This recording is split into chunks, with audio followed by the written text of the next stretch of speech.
एक यामा लाल हो, एक यामा पियर, एक यामा एंगूरा के ढाल,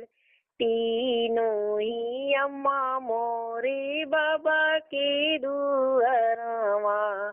झूरी झूरी बहले बयार,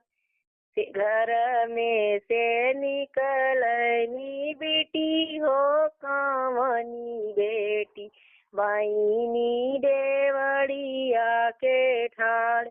जेकरे घरे ये बाबा कन्या कुंवारी,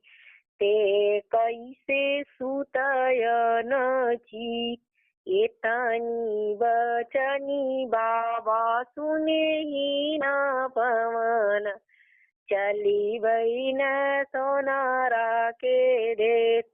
जागल बाता की सुतल भैया सोनारा,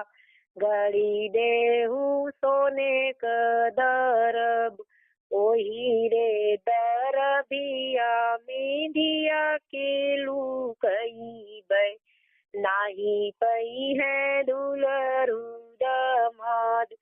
तोहरे ही दौरे बाबा रंडी न चाहिए, हारी ली है धियावा तोहार, शुभ विवाह।